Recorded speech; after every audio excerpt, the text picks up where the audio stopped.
Bienvenue mesdames et messieurs dans cette revue de presse économique sur Ecofin Télévision. Débutons avec le groupe L'Avenir qui titre à sa 6e page « Le Premier ministre lance les travaux de construction du chemin de fer Isiro-Buta-Akiti et apporte de matériel agricole pour la relance de l'agriculture ». Le journal note « Le Premier ministre Jean-Michel Sama Lukonde est arrivé ce 29 octobre 2023 à Buta, chef-lieu de la province de Bazuélé, où il a apporté le message d'amour du président de la République, Félix-Antoine Tshisekedi Tshilombo, à la population de cette province. Accueilli à l'aéroport par le gouverneur Nzanza Mbombiti, le chef du gouvernement a circonscrit l'objet de sa visite dans cette partie du territoire national. Il a exprimé sa joie pour l'accueil chaleureux que lui a réservé une population nombreuse, qu'il a salué au nom du président de la République, Félix Tshisekedi. Le journal poursuit,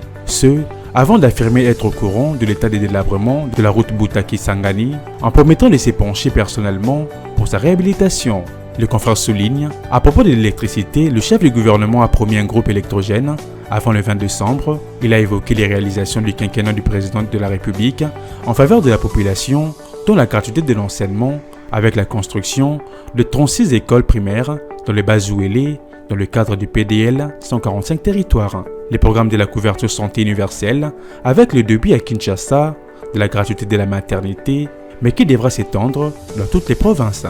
Le confrère écrit, le Premier ministre Jean-Michel Sama Lukonde a ainsi remis le matériel agricole à la population, notamment des tracteurs, des motos, des semences pour retourner la province de Bazuélé dans son statut de grenier de la République. Pour ces déplacements, le chef du gouvernement s'est fait accompagner et du ministre des Transports et du staff de la compagnie qui a gagné le marché des constructions du chemin de fer qui partira d'Isiro à Akiti en passant par Buta. Dès le lendemain, il procédera lui-même au lancement des travaux et il accordera des audiences à toutes les forces vives de Buta. La population de Buta a envoyé un message au président de la République lui disant de rester calme, les Bazuélé votera à 100% pour lui et que la population du Bazuélé l'attend impatiemment, conclut le journal.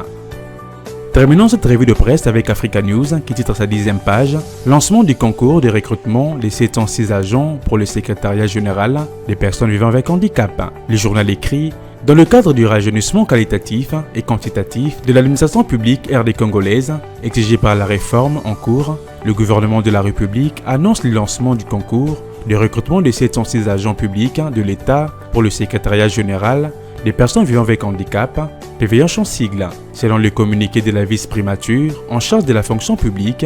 au niveau central, 197 postes comprenant les directeurs, le chef de division, le chef des bureaux, ainsi que des attachés d'administration de première et deuxième classe sont à pourvoir. Le même communiqué indique qu'au niveau provincial, 364 postes incluant le chef de division, le chef des bureaux et des attachés d'administration de première classe et qu'au niveau territorial, 145 postes de chefs de bureau sont à pourvoir. En réalité, c'est à la suite de la signature par le vice-premier ministre en charge de la fonction publique Jean-Pierre Liaou de l'arrêté portant agrément de cadre et structure organique du secrétariat général aux personnes vivant avec handicap et de sa remise à la ministre déléguée au PVH Irène Sambo que le gouvernement à travers le 2 Warriors a décidé de lancer les processus de recrutement des agents de carrière de service public de l'État du secrétariat général de PVH. Le journal poursuit, conformément aux dispositions de la loi numéro 16/013 du 15 juillet 2016 portant statut des agents de carrière de service public de l'État, l'accès aux emplois organiques vacants du secrétariat général de PVH se fera principalement par voie de concours. L'opérationnalisation du cadre organique du secrétaire général de PVH devant se faire de manière progressive au gré de l'implication du service aussi bien au niveau central que provincial. Les présents processus de recrutement concernent un effectif total de 706 agents et cadres du secrétaire général de PVH.